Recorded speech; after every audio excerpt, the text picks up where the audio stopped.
for coming. I just want to do a quick, get a sense of who's in the audience. How many people here consider themselves founders, entrepreneurs? Awesome. Look at that. That's great. Wow. Okay, cool. Are there funders here? People that are angel funders? No? Okay, sorry, entrepreneurs. So it looks like Michelle's going to be, okay, so Val, yeah, people will go to Val after, and then Michelle will be totally swamped afterwards, right? Okay, here we go. I have to catch a plane. Yeah. So I think we'd just like to jump right in with our founder stories. And so I'm going to turn over to Emily Cushman here, to tell her story of how she got into this business. Yeah, so basically, a year ago, literally a year ago, I was still sitting in a classroom kind of finishing up school. So I graduated 2012, and really immediately out of that, I was from Windsor, so background in business, bit of computer science, but I got accepted into the Next 36 Accelerator in Toronto. Who's familiar? Is anyone familiar with the Next 36? Okay, so a couple of you. So this is really an accelerator program, 9 months, and it gives you up to $80,000 to really start and launch a new tech company. Throughout that program, you're given mentors, you're given access to resources, and following that, you go through this big demo day. So once I was accepted into the program, this is right after graduation, I applied, and I actually didn't really know what the program was all about. It was just called the Next 36, and I thought that was really cool. I just thought I had to be part of it, whatever it was.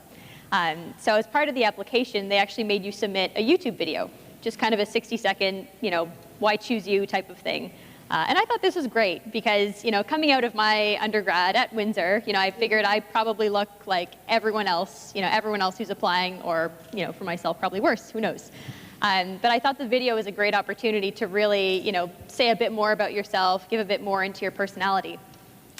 So once I got into the program, because you're chosen as an individual, they did this team building exercise. So they narrowed it down to the 36 people who made it in. You had to, speed date kind of all 36 to decide who would be on your team, and it was teams of 4. And then from there, you really had to come together and come up with a business idea that you would then present the next day to like 200 people. So really, as we were sitting down thinking of, okay, what can we do? None of us really had any business sense or business ideas, and we thought back to that application process of, it was really interesting that they used video as part of the application. It was a competitive advantage for a lot of us. And one of our mentors was actually complaining because he, at the time, worked at a uniform company, and they had to hire 300 summer students. And he thought, it would have been great if they had some kind of video as part of this process. So we thought, okay, that's interesting because video could be great in admissions, but Skype still requires face-to-face. YouTube is still very public and consumer-facing. So we ended up, just pitching this idea for this product that would essentially be, recruiters could ask video questions and applicants could reply back through video, and it would really streamline your whole hiring process.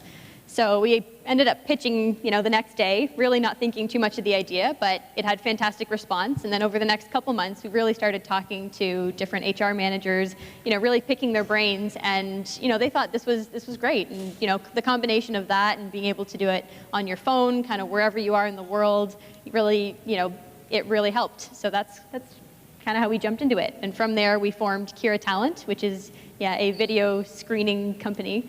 And we've, over the past year, have now built this business where we've gone from 2 to 16 employees, and we work mostly with academic institutions, so schools. Ryerson is one of our clients, and essentially for students who are applying to get into university, now they can actually submit a video along with their application after watching the admissions director ask them video questions.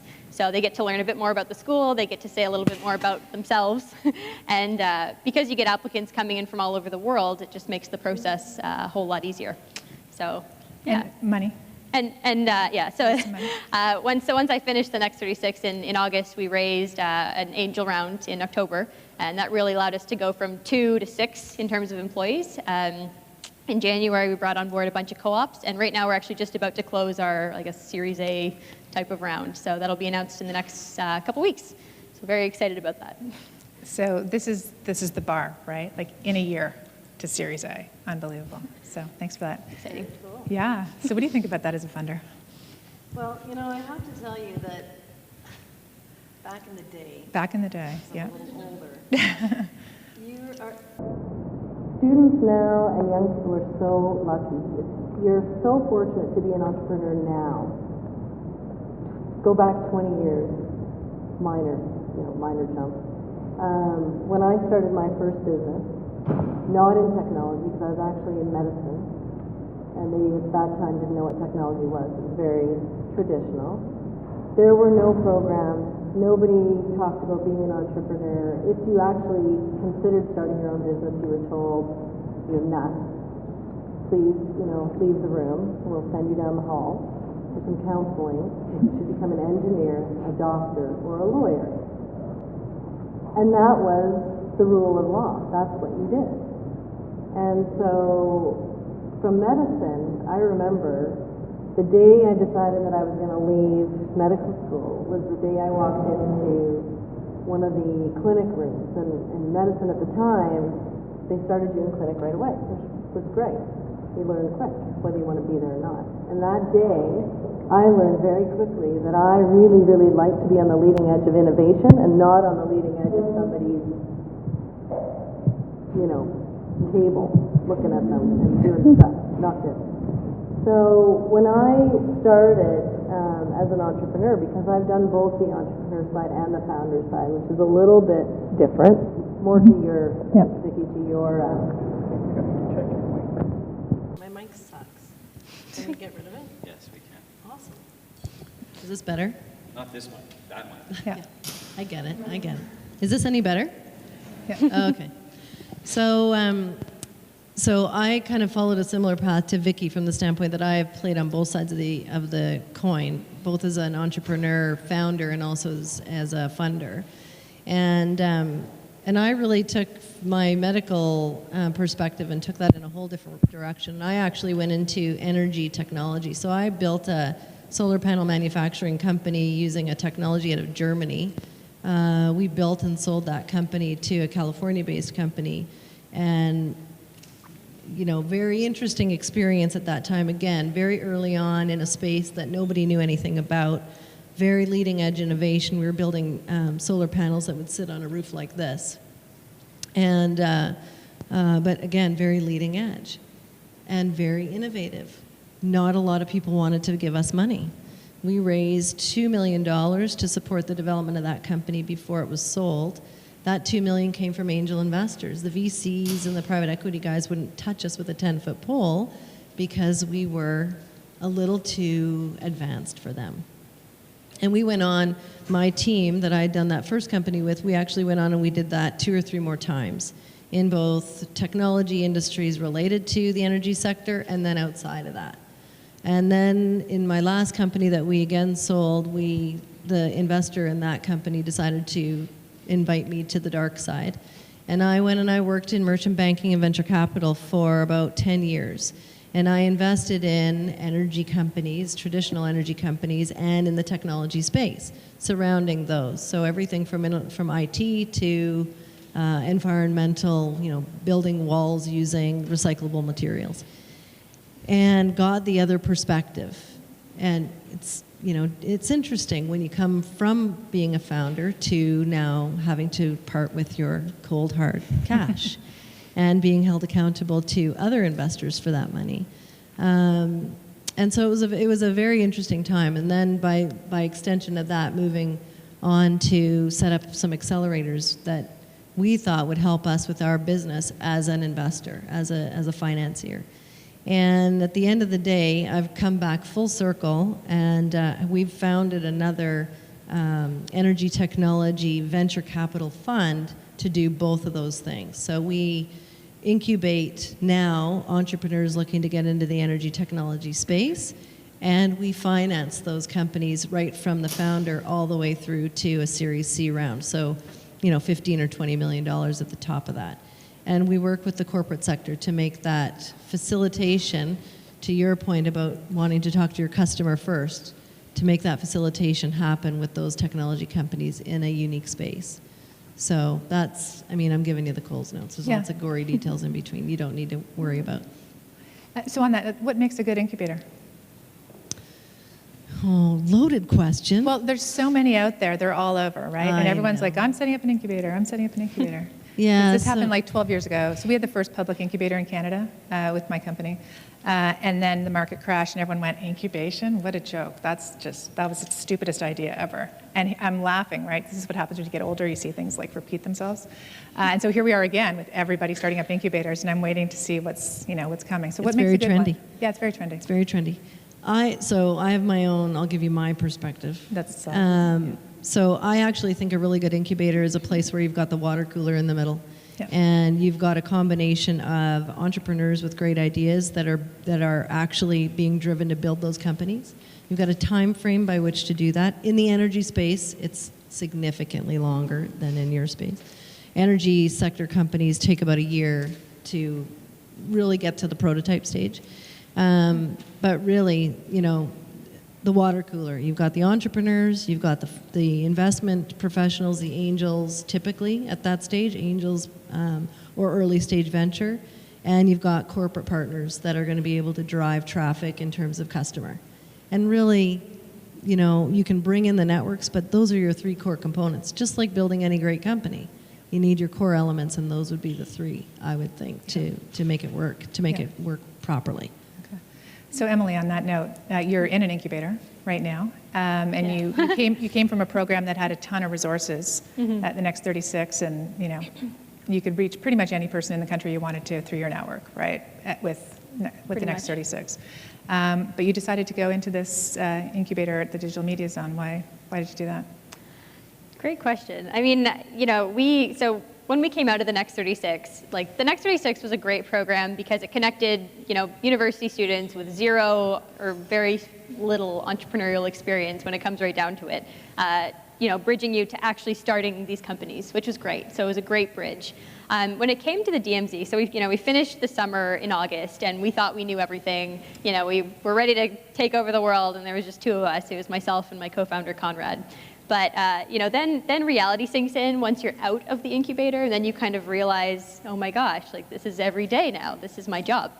And so the more that we kind of familiarized ourselves with the DMZ, the more I guess we saw it as a great opportunity that once we were out of this incubator to really take that next step into what is it actually like to run a company on a day-to-day basis? Because at the DMZ, so one great thing for us at least was that they gave us free space for 4 months, which is fantastic because as a startup, and especially as a young 2-person startup, you're probably not generating tons of money to sustain yourself, at least not within the first 2 months. If you are, that's wildly impressive.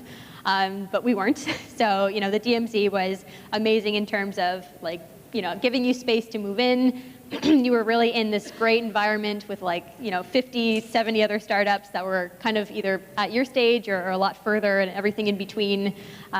Several programs that could really educate you on what it was actually like to do this on a day-to-day basis. So I think that's really what attracted us to the DMZ, was just that there were so many resources that answered that question of how. How are you going to approach this now that this is your full-time job and now that this is what you're doing? Because startups don't really come with a manual. It's like having a baby, I guess. It's just they don't tell you a lot of the things that are going to happen and that end up happening, and you make decisions with very little information. But to have that network of 50 other startups that are exactly where you're at and doing what you're doing is really helpful to bridge you to that next stage of now I'm ready to raise money. Now I know a lot more about what I'm doing. I can get connected to investors. So that's really what DMZ has been for us. Okay, cool.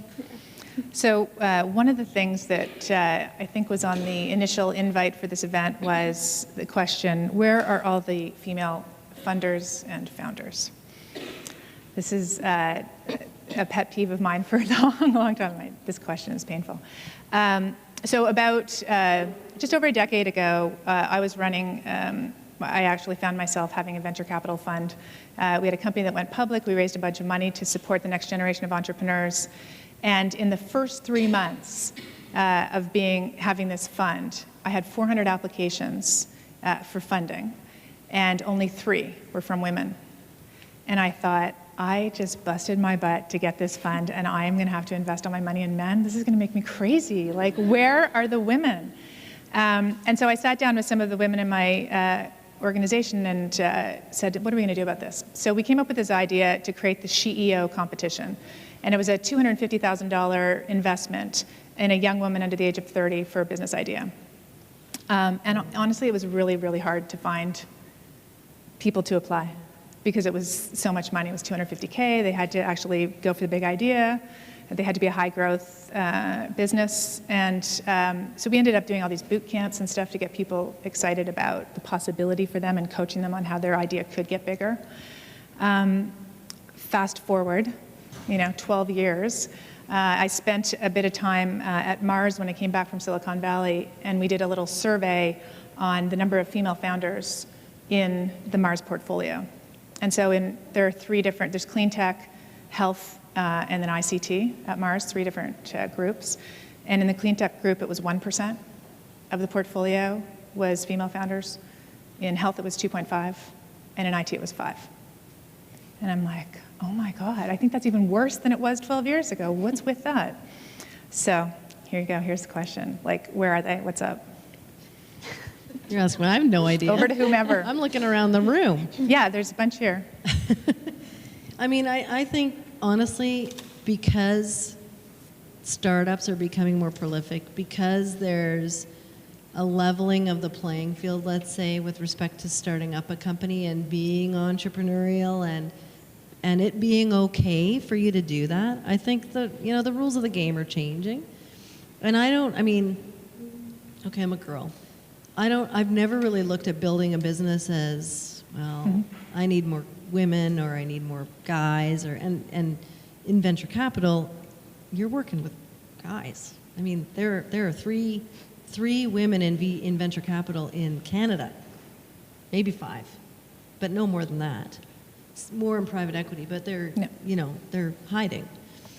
But people that are kind of outward facing, there's between 3 and 5 women. But I think it's more around the fact that you've got an opportunity now to stand up, take a bow, decide what you want to do, follow your gut, and do it. And the doors are opening up more and more now to allow that to happen. Whereas I think before, we always wanted to do it, but generationally, you didn't have the right impetus wasn't there. The right community wasn't maybe as prolific as it is now. And I think it's awesome to see such a massive opening of opportunity for guys and girls alike to do what they want to do and make money at it. It's pretty cool. It does feel like it's really opened up. There's just a huge number of startups now in Toronto than compared to even 5 years ago. And I think, too, there's more opportunity for people to not so much worry about fitting into the box. Yeah. You can go outside the box. You don't have to be a doctor, a lawyer, an accountant, or engineer. You can explore opportunities and devise ways in which to create a product or a service that meets a market need. Well, it certainly feels like the box is leaking pretty significantly if you look out there right now, right? Like almost everything needs to be reinvented, so there's a real opportunity massive. From an entrepreneur perspective. So how many friends do you have that are entrepreneurs? Oh, several that are entrepreneurs. Yeah. But in terms of female entrepreneurs, I mean, we always joke because there's so many, women in business and female conferences and entrepreneurial conferences now, and there's the same, 10 female entrepreneurs at every single conference because, especially when it comes to venture-backed startup, the numbers get even smaller and smaller. And especially in our field of, software technology, I think one of the main reasons for that, at least, that we've seen is that, a lot of times to start these companies, you need someone in the company who knows how to develop software if you're going to do a software company. And, I think it just comes back to the fact that when you look at the graduating classes in all universities of, okay, how many female software engineers are graduating? It's getting better, but the numbers are still pretty low. And at the end of the day, if you want to be starting all of these software companies, you do need someone who possesses that capability. And a lot of times what ends up happening is you get a super driven, business background female who then needs to find a software guy to fill that role. So, then again, that's where sometimes you'll see our situation. So there's myself and my co-founder. My co-founder is technical. He graduated Waterloo Computer Science. Myself, Windsor Business, a little bit of computer science, but still probably couldn't have done the whole thing by myself. And again, that's a very common story. So you'll see a lot of females that either they partnered with someone or maybe they had that rare capability. But I think the more and more as we see, female engineers graduating, learning how to code, whether it's through Ladies Learning Code or Code Academy or whatever it is. I think that's when you'll start to see a lot more of these software companies. And, again, it goes back down to high school and middle school when, girls are deciding, what they want to do when they grow up. And, if more of them started coding at an earlier age, well, then I'm sure we'd see tons of companies that were female-led in software. But I think it's coming. I think it's something that we'll see over the next 5-10 years. Yeah. So that actual story sounds pretty familiar to a non-technical founder. So my question to the funders then is what she's described something that's unique to women, or is it that VCs or investors undervalue or at the earliest stages don't really want to pay for the business skills? They just want to invest directly in a technical founder. Is that really the structural issue that's at the heart of it, or is there actually a reluctance to invest in women? So I haven't seen a reluctance to invest in women out here. I mean, surface. Nobody gets up and says, "Hey, yeah, just don't invest in women." Really? I am wearing boots and. No, I don't see that. If you think logically about why venture invests, they invest because they want to see their return. Period, paragraph. In energy tech investing, we're starting to see more women who have technical expertise get involved in the business side. So there's starting to be a bit of a transfer there. It's slow. But in Calgary, which is where I'm from, you are seeing more and more of that. Now that's a microcosm, it's not globally, but you are seeing that as a microcosm. And there are groups in the US in the angel space that are, Golden Seed is an example out of New York. They have chapters all across the United States now. They only invest in women-led technology enterprise, or an enterprise where there is a woman in the senior management team. So there is some of that trend. Is that something that we need in Canada? Golden Seeds doesn't care about borders. So I applied to Golden Seeds actually with my one venture ago when I was in Silicon Valley and went through the whole process with them. They're pretty interesting. There's also a group called Astia, which is like an incubation program for women that they're starting up a fund as well. There's a lot of stuff emerging around funding women-led ventures. There's Women 2.0. And there's a bunch of stuff here.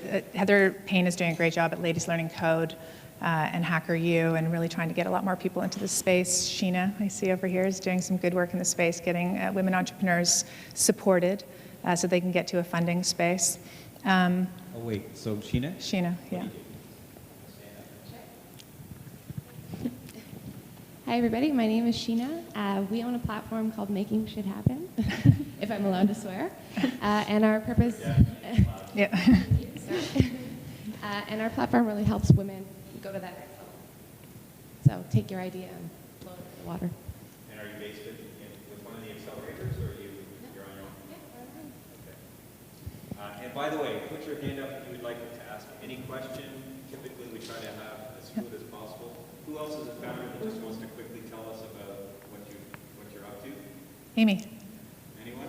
Oh, Amy. Amy, say what you... Amy. Go ahead. I'm just using the mic so that... No pressure. No pressure. I can use it. I can stand up. Hi, my name is Amy Cross.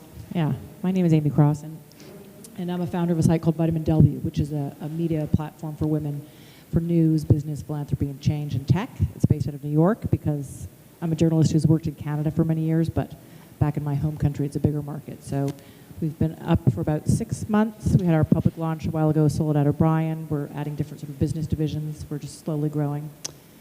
Anyway, I've been funding it all myself, actually, because after one exit. One family exit. That's the way to go.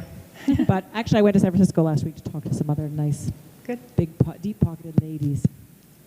Nice. We also have Deb. Oh, sorry, Suzanne. Suzanne. Hi, my name. That's better. Hello, my name's Suzanne Huber, and I'm the managing director of redfork.com. I'm with a group of middle-aged men, and I'm the person inside the company kind of growing it right now, exploring the incubator because we need a little bit of help, structuring things and whatnot. But my question to you is, what are some of the challenges you've faced, as female founders and entrepreneurs, dealing with, you were working primarily with men throughout your career. So I guess what were some of the challenges you faced in that regard, and also just some of your challenges you faced, period? So one of the things I faced, so when we had a company that was getting a lot of traction and excitement, we had a group of bankers come to us and they wanted to invest in us, merge their fund with ours. Well, they merged their fund with our business, and then take us public. And when we got into all the negotiations, my brother was a co-founder, and they wanted him to be the CEO because he's like, the hockey player, knight on a white horse, awesome looking dude. And they're like, we want him to be the CEO. And that was it was brutal. It was totally brutal. And he was totally fine. He's like, no, we won't do that.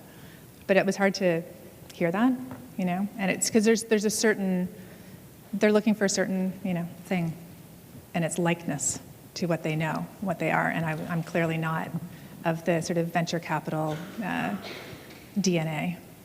Really different. So that's one thought for me. How about you guys? For me personally, I don't normally see too many differences on the male-female front. I think the one thing, and I've literally only started to notice this within the past 2 weeks, and not from investors, but even just people on my team sometimes, where I find if someone, one of the guys on our team will make a point for something or will make an argument, people immediately latch onto that. But sometimes if I say things, I have to give 3 or 4 arguments before they're like, yeah, okay, you're right. So you need a little bit more, I found, evidence to support certain things. But again, I've just noticed this recently. I think the biggest thing that I face though more is the young versus old factor, the fact that I'm not 40 plus gray hair, 10 years experience. I think that's been really difficult, especially in terms of raising money. Been, investors want to see experience. They want to see people who've done this before, who know what they're doing with their money. So, can I just make that is the opposite of Silicon Valley, by the way, which is if you're over 30, you're so not getting funded. There's a massive age bias there, whereas here it's more conservative, right? So actually. Have you done this 3 times and we'll give you some money? Yeah. No, and it's hilarious because my co-founder is younger than me. So he's 2 years younger than me. And every time we go to Silicon Valley, he's like the golden child because he's 21 and he's doing this. And it's Canada's the complete opposite. So it's interesting because we're raising this new fund, and all of us have been in venture capital before, and all of us have raised funds before, but we haven't done it together.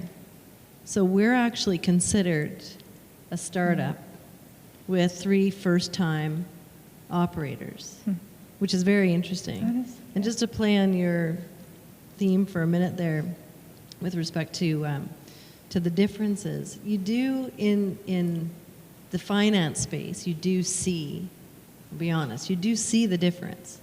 It is, it's not palpable, but it is there. And it's there primarily because there are so few women in the industry that those that are in the, let's say, the center of influence, that have the ability to make decisions, you have to raise your voice a little bit in order to get your point across. Doesn't mean that it's not going to get taken, but you do have to raise your voice to be heard. It's not because anybody thinks you're stupid. It's just that's the way it is. The good thing is that, as I look across the angel landscape, more and more women are entrepreneurial and exiting companies, a la Amy, a la Vicky, and you, likely. Soon. No. And so what's happening is, as these women get more successful, that is translating back into the ecosystem as investors in those new companies. And so I think, over time, I think we will see a leveling of the playing field and less gender bias, whatever you want to call it. Because, at the end of the day, we're all the same. We're all equal. I want to add on, I'm pretty gender neutral to this. I mean, there's good guys and bad guys, good girls and bad girls, and it's all about mentorship. And there's no race, color, gender that goes to mentorship. So maybe the call to action, and there are some very successful female entrepreneurs, owner-operators in Ontario. I mean, ones that have grown their businesses to 100 million. So the call to action is to these women is, are they mentoring? My experience has been with investors and business captains, is the exposure I've had men actually that have been some of my greatest mentors for my experiential learning. But I've had good men and I've had bad men. Yeah. So it goes back to solving a problem and then in the market and then identifying who within that segment of the market that would be a good mentor to you in your business growth. And I don't think you should put, a gender on it. And then back to the women, it's a call out to you. What are you doing to give back to the next generation? Are you proactively leading that? What's the company? Self. Self. It's called Deb. Deb. Deb is one of kind. Category of one. Thank you. Yeah. Global ambassador. Yeah. I'm the ambassador for Singularity University that was co-founded by Peter Diamandis and Ray Corswell. I'm a volunteer. I'm a repat back to the ecosystem from the U.S. So. Well, I'm actually really glad you brought up mentorship because it's one of my favorite things to do. And I, at any given time, I'm mentoring 30 to 40 young people, and then they send those people to me. So I'm a mentor in the Next 36 program. I'm a mentor to some of the companies in the DMZ, mentor to a lot of ed tech startups. I really, really love doing this work. And one of the things that I've made a rule now to the people that I mentor is I'm not going to mentor you unless you're mentoring someone else. Because there's so much value that they get and wisdom that I'm sharing that I require that they pass that on. Because I don't think you can be great unless you teach someone else to be great. So it's a bit like the manifesto, Che Cathari, I don't know if anyone knows Che from Manifesto, but they have this great line, which is each one, teach one, which I just love, yeah. Yeah, no, I do the same thing. I mentor in Toronto, in Calgary, and in Houston, so, pick a city. Nice. But mostly in the energy space now, and a few in ICT broadly, but enterprise. And what's interesting for me is not just mentoring the company and the sort of the entrepreneurial team, but also and this is particularly true in Houston, they've got a very solid mentorship program defined for this particular space anyways. But what they do is they get all of the mentors together, and we actually do like a mentorship boot camp the week before we mentor. And then we spend a week of intense sort of bonding with our teams, and then mentorship becomes a virtual thing for a period of time. And it's pretty cool, and it's something that with the fund that we're building into. So we actually will have a whole crew of folks that have been there, done that as business people and as engineers and so on in the oil patch, delivering mentorship back to the companies we invest in. So that's part of the value add of the fund that we would not have normally done if we were more traditional VC. Awesome. We have, just to jump in for a sec, we have a program running in August for any of you who may be interested. It's Women in Social Enterprise.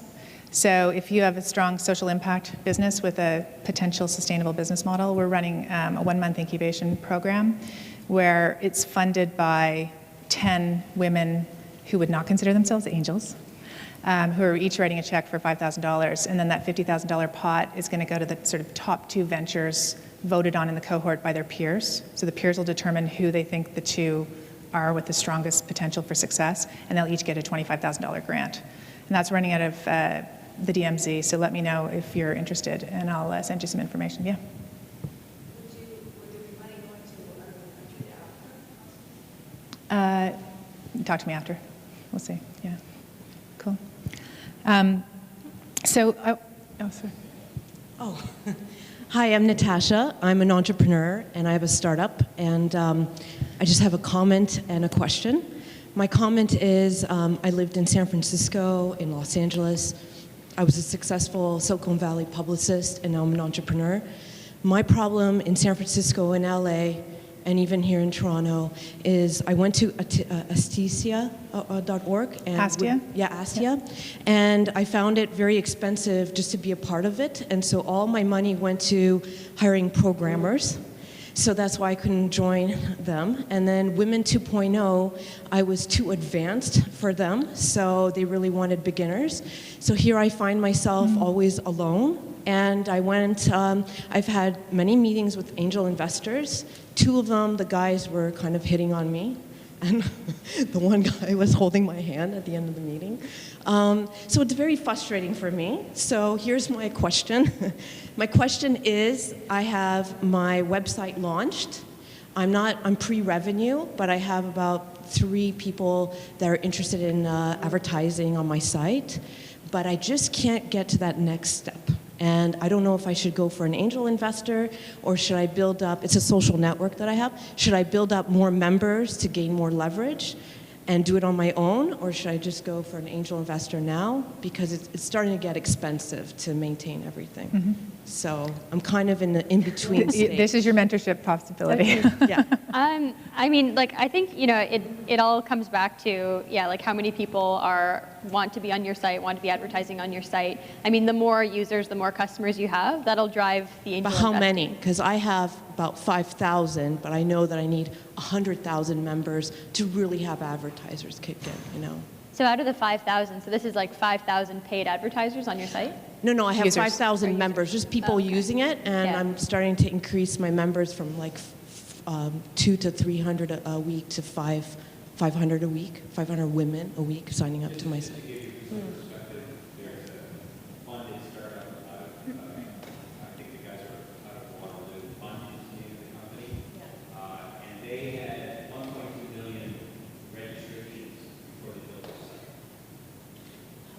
How does that happen? How do we do that? It took me so long just to build the site, you know? They went out with a purpose, and they actually get the Facebook graph.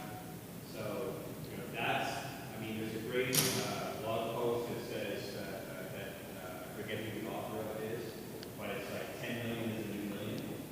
Yeah. So that's, I think, really, I don't know that you have to have a million users, but you certainly have to be able to show that you've got acceleration. Mm-hmm. Yeah, and just to add like another jargony thing, it's like traction is the new IP, right? 10 years ago, everyone would ask you about, your intellectual property and your patents and what was patentable, and now it's traction. Like, how many people do you have? And everything's expected to be a hockey stick. So I should keep going on my own until I have more traction?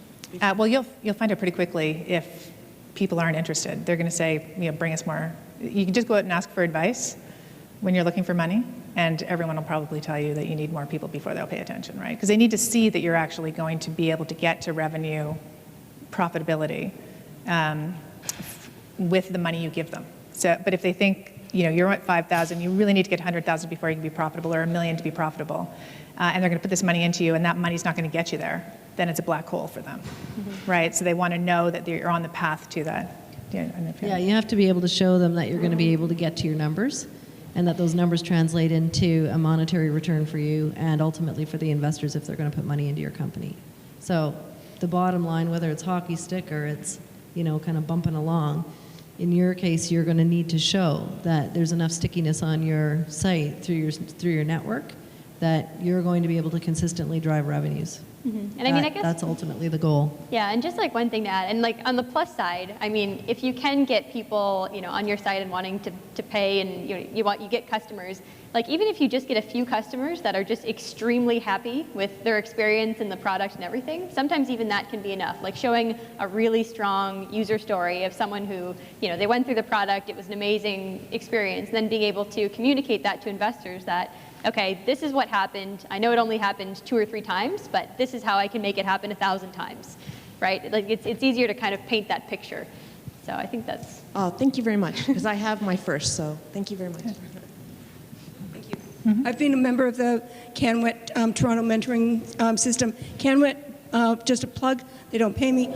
I'm a member, has a very good mentoring program with lots of mentors looking for people to mentee. There's also something that hasn't come up, which is called sponsorship. It's also important to get sponsors. which are people that can actually recommend you to be with customers or to get customers or to get jobs. I have two questions. Maybe what you were just talking about, it's by getting more members. It sounds like you're talking about a B2C or business to consumer scenario. I think I'd like to hear what you think if you still need to ramp up a lot of members and a lot of hits and users if you're in a B2B environment.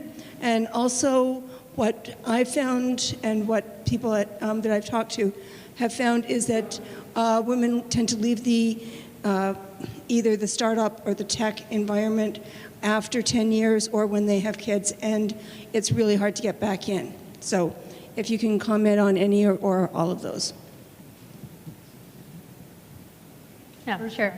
So I'll attack the first one because I'm sorry, I can't give too much on the second. But in terms of B2B, so we are a B2B company. We sell directly to other companies, interview software. And I mean, essentially, for us, yeah, it's not necessarily about users or how many people are creating interviews. It is very much about how many customers are paying us, how many do we have on board. And, I think the biggest thing for that, is really, building brand, building recognition, customer referral programs. So when you do get 1 or 2 customers that are extremely happy, giving them some kind of incentive to refer you to other, potential customers in their network, especially with us. I mean, HR, they all love to talk with each other. It's a very tight network. But, so there's other ways that you can really go about kind of building that user base and kind of showing that story of, here's how we got the 1 or 2 customers on board and how we're going to repeat it. A lot of times too, I mean, if you go after more of a vertical strategy, so right now we target retail, professional services, and schools. And, perfect example, when we got 1 school on board, all the other schools kind of took notice, and then it became more of a domino effect where, they saw that 1 technology was being utilized, all the due diligence was done, so they just had to hop on board with it. They're doing it, it must be great, we'll do it too. So yeah, I think, there's a lot of roundabout ways you can go to kind of build up that base. It is a bit more strenuous, and you're not necessarily going to see 50,000 businesses jumping on board. You do need to build kind of hit that critical mass, and from there, it becomes a bit easier. But until then, it's a very manual and labor-intensive process. Just the nature of the game, I guess. Yeah. In the energy space, it's a totally different environment. So it's all B2B, because in my industry, we're not selling direct to the customer. But if you think about the oil sands, there are really only 6 customers. So the intention of building a technology company that's suitable for that space is to identify a target, a problem that you're going to solve, and in our case, we look for problems that have an environmental solution, that have a social benefit, as well as solve a critical problem with respect to the economics of drilling, pulling oil out of the ground, or for that matter, any of the adjacents above and below ground. But the one thing that I will say about the technology development opportunities in the energy space right now, and what's very unique, is that there are a ton of opportunities to create change in the energy sector. And the energy companies, those 6, and all of the adjacent engineering firms that support those, are all looking for people that have technology backgrounds that can bring to them a solution to solve a critical problem in the industry. And if you think about the statistics of this, there's, to 2020, if we look outwards, there's going to be a 35% cost reduction driven by the industry using technology to drive their costs down and their production up so that we have more accessible resources. The other thing that I'll note to your point about verticals is that in our space, we invest in technologies that will solve a problem in the oil sands, but we look at how that technology company can serve as a platform for other adjacent industries. So can it help the mining industry? Can it help the agricultural sector? And there's a ton of technologies that are coming up through the university systems, including information technology, social media, closed networks, RFID chips, and so on, that are being used by these more traditional companies now with a very unique application. So, I would encourage people to think outside the box, as you're mostly entrepreneurs, thinking outside the box about how you can attack those markets as well. Great. Alyssa, got a mic for you here. So my name's Alyssa. I'm one of the entrepreneurs at the Next 36 program that they're talking about. And I kind of know your story, so this question is more for the other ladies. But as a young entrepreneur, I feel a lot of us have pressure from two different angles. So people are telling us as we're older, you have time, be gentle with your life. But then really, if you haven't started the new Facebook at 23, it's like, what are you doing? What are you waiting for? So my question is, what did you do right after graduation? Do you wish you had started entrepreneurship earlier, or do we have time? So I thought, I was always looking for freedom. That's my whole thing. Ever since I was a kid, I was looking for who looks the most free, like they're having the most fun doing what they want to do. And there wasn't a lot of that going on. And so I had this amazing uncle who said to me, it's really not, it's about, striking things off your list. Make a huge list of all the things you think you might want to be, try them and go, nope. So I spent a lot of time doing that. I thought I wanted to be an academic, so I did a master's, then I applied for my PhD, and I wasn't sure I wanted to do that, so I went to Europe. And the wall fell down 2 weeks after I got to Europe. So I became an entrepreneur. I never thought I would be an entrepreneur, but in Prague, everyone was dreaming about what they were going to do now they were free. So I was like, now that I'm free, I'm going to start this. Now that I'm free, I'm going to do this. I'm like, oh my God, I'm free too. What am I going to do? I grew up in a place where you're already supposed to be free, but I didn't feel free. To Michelle's point, when I finished university, it's like you do this or this or this. And I'm like, oh my God, all those things seem so boring to me. I can't imagine doing that for the rest of my life. So I was freed by the tanks leaving Prague and having to be there right after, and I became an entrepreneur, and then I just became a serial entrepreneur and can't stop, and I'm totally unemployable, impossible to work anywhere. I break all the rules, I'm always a pain in the ass, and so I just can't, I have to do my own thing. So I'm a huge fan. If you have that kind of personality where you really want to create your own path, on a beach, I won't even walk where there are other people's footsteps. I have to go create my own footsteps, right? So I think if that's your personality, this is a wicked time to be alive. There's just so much opportunity. Absolutely everything is broken. Everything. It's true. Everything needs to be redefined and redesigned. Pretty much, yeah. Maybe Michelle. No, I'm the same. I'm totally unemployable. I have been since even before I graduated university. And I think that was part of the impetus where, when I went into medicine, I think I was trying to fit. And so I thought, well, this will solve a problem. It'll, my parents will love it. My dad's an engineer. He'll just think this is just off the wall, right?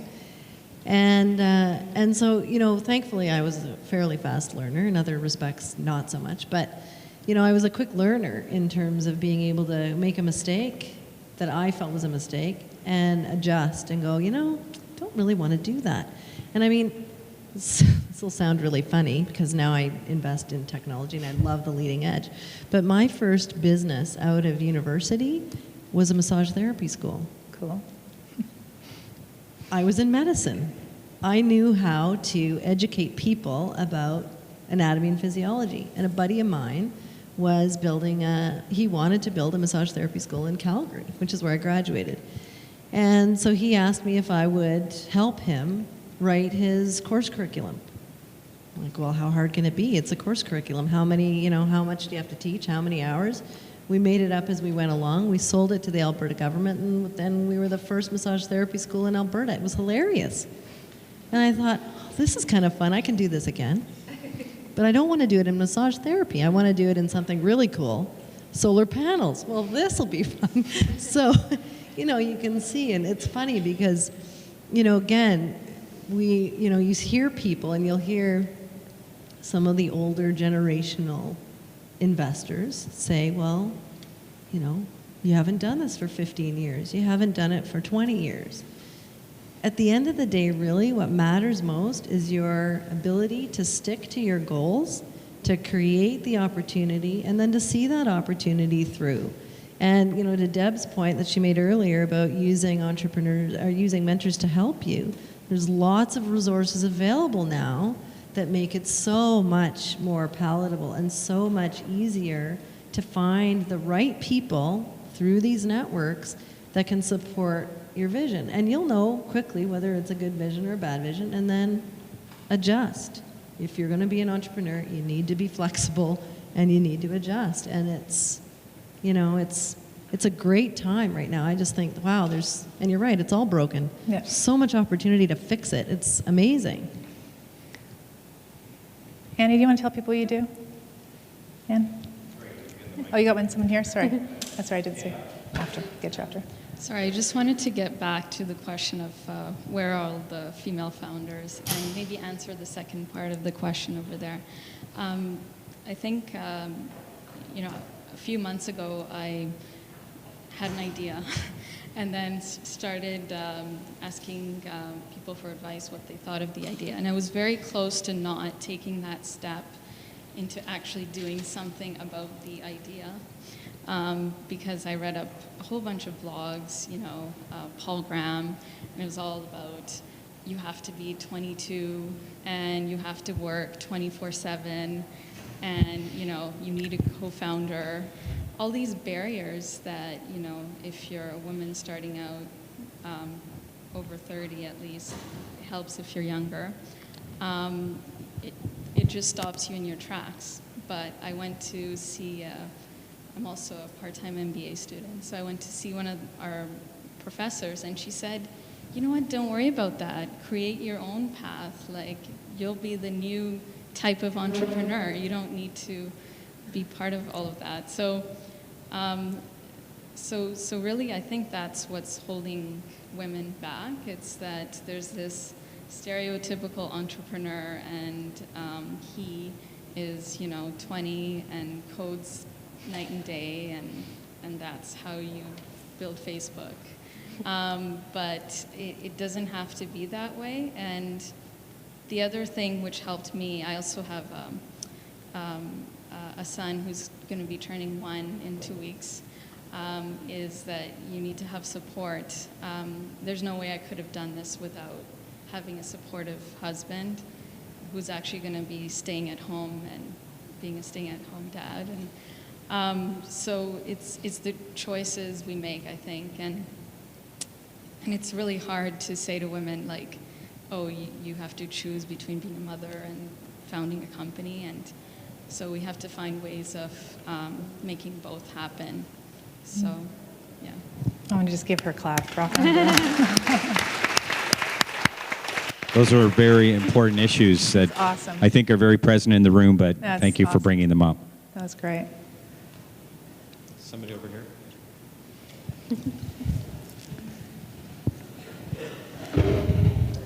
Hi, I just wanted to thank you so much for answering all our questions. My name is Mirna Mortada, and I'm an entrepreneur and starter of a company named Pixel Kit Labs. My question is for you. We are a technology company building solutions to help other companies basically become more efficient and scalable and be able to grow through technology. And my question was, how do us as small companies, and I'm confident that we have the ability to produce great quality technology, how do we get connected with big companies like yours and basically produce technology for you? Thank you. Good question. So, a couple of ways. And again, it depends on who your target market is. And in our space, getting connected to the oil and gas industry or the energy industry in general, it's a little bit tricky. You do need to be able to speak to the right levels so you're not wasting your time and you're not wasting people's time internally inappropriately. So a couple ways. One is identify somebody who is interested in your technology, who can be a mentor, be an advisor to you, who has those connections. And leverage that person to help you identify the right way to enter that company and the right ask. Because that's the other part. There's okay, now I've got the right person, now what am I asking them to do? Or how am I asking them to support? So it's really about identifying that. And then the second part is do your homework. So, again, in the oil and gas industry, in the oil sands, let's use them as an example because they're, we know about them. There's 6 producers that mine oil. What do those companies do? Who's public, who's private? Are they Canadian or are they international? If I'm going to sell to them, am I going to sell to their IT department, or am I going to sell to their technology development group or their R&D group, depending on the technology that you're trying to sell? And what is the problem that I will solve as a result of that? So do some homework. Lots of that information is available publicly. But if you do either one or both of those two things in tandem, you'll be in the best position possible to create success. And the other part of this is that, in the energy industry, and it's different in other industries, but in the energy industry specifically, they have a real, their appetite is a little weak when it comes to very early stage technology companies. So the better your story is crafted, and the better the relationship you have with that advisor or that person to take you in, the more likely it is that you will be successful. My name is Anne. I co-founded Local Buttons. It's a fashion company with Consuelo here. And speaking to your point of everything being broken, we found that the fashion industry is broken. So what we do is we refurbish garments and make young professional wear to be sold here in a North American market.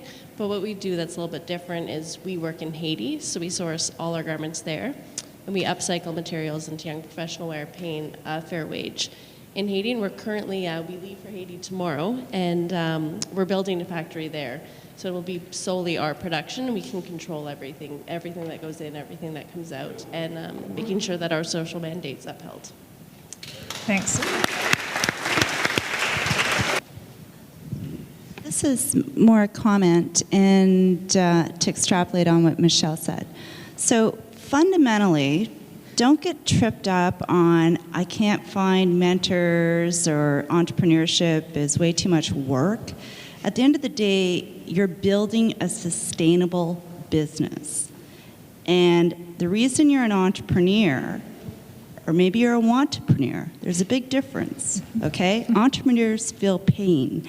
Entrepreneurs are able to look out into the market and identify a problem that nobody else has solved. Entrepreneurs don't build solutions looking for problems. Entrepreneurs see around corners. Entrepreneurs connect dots. Entrepreneurs work with persistence. If you don't know how to pick up the phone and make an ask, you're not an entrepreneur. So you've got to learn that skill, because you have no working capital. You need to get customer feedback to really do your market access plan, to do your product development, refinement.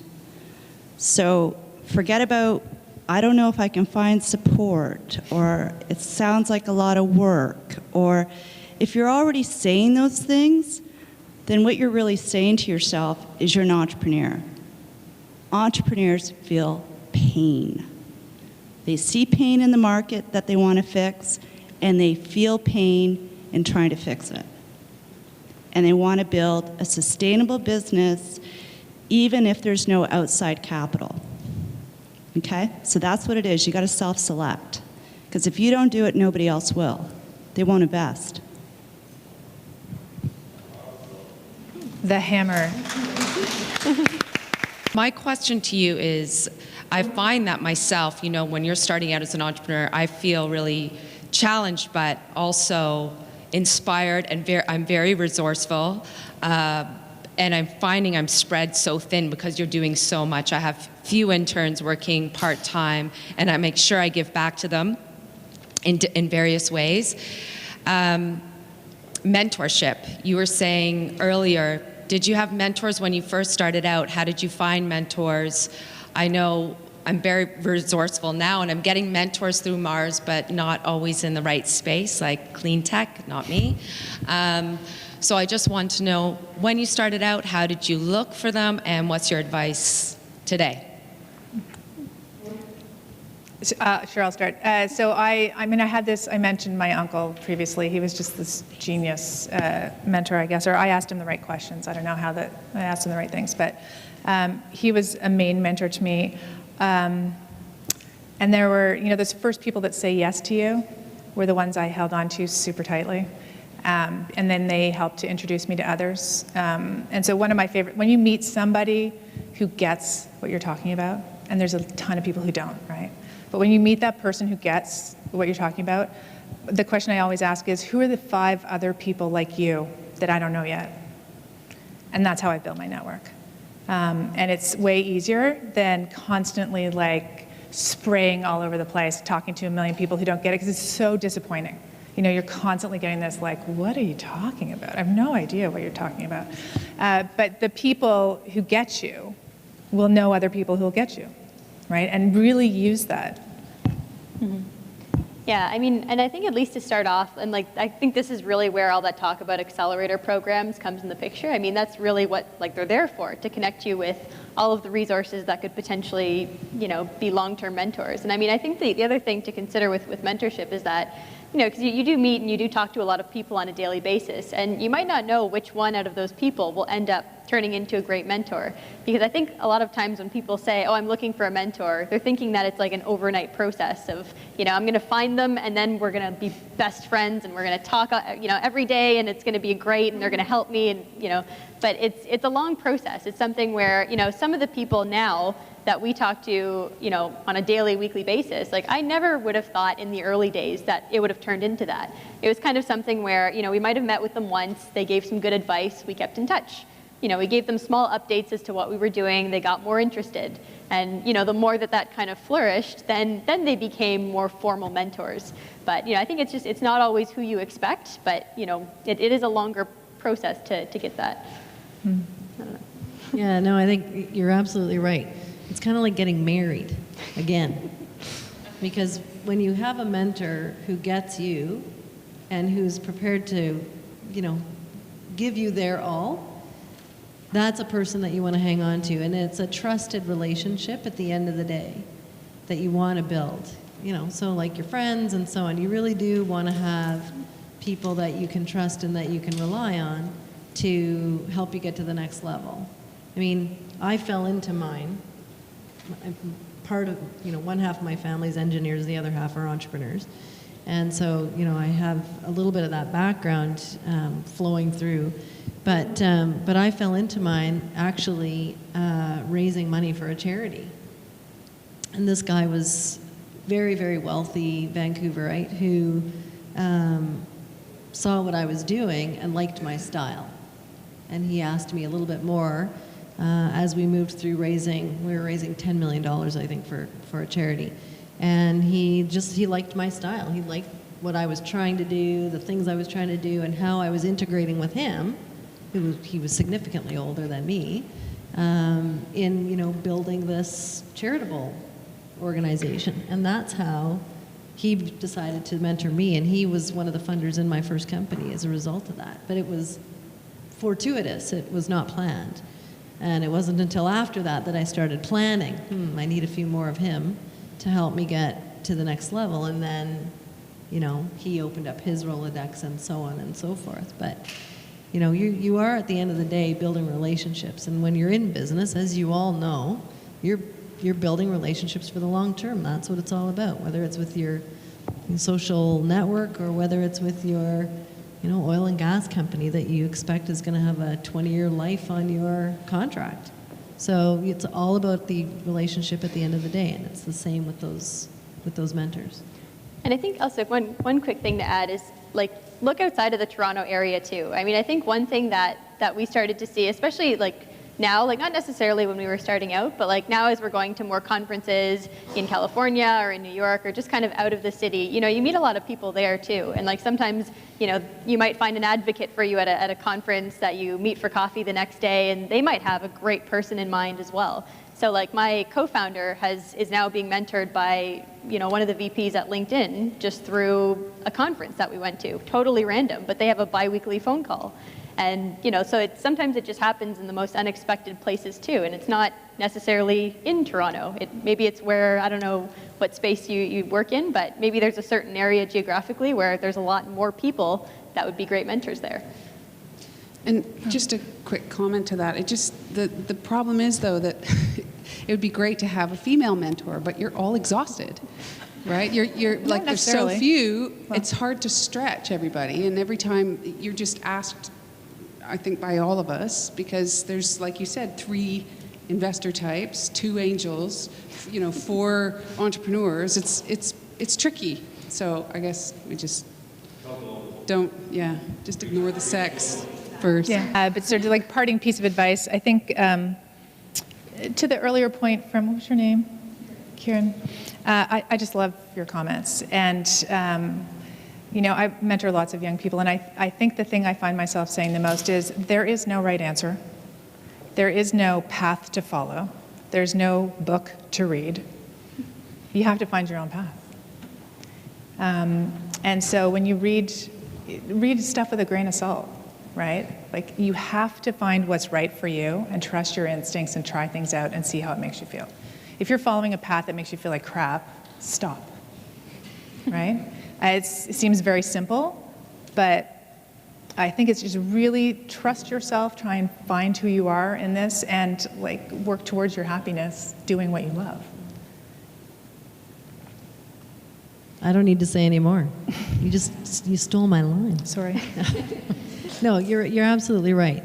Your instincts are your best guide. Your heart is your best guide. Follow it. If you follow it and you're true to yourself, and you'll know when you're not. When you're not true to yourself, you'll know. You'll get that, I'm not happy. I look in the mirror and I'm not comfortable. You'll know. Follow your gut, follow your heart. It will never, ever steer you wrong. And go for it. You've got a world of opportunity now. It is time to take advantage of that opportunity and really make it sing for you. Mm-hmm. Yeah, I guess, and just one last point. But yeah, no, like on that opportunity piece. I mean, I think now more than ever, and Vicky already alluded to it, but it's a great time to be an entrepreneur. I mean, there's so many resources out there. Again, so many broken things that need fixing. And, I think over the next 10 years, and actually we were just interviewing someone today for our company, and she said specifically, I want a job in Toronto because I think that Toronto is at the ground floor of something huge, specifically for women and entrepreneur, and I want to be a part of it. And I think that goes out to all of you. I mean, I think that's something that we can all keep in mind, and that's totally true. So, yeah.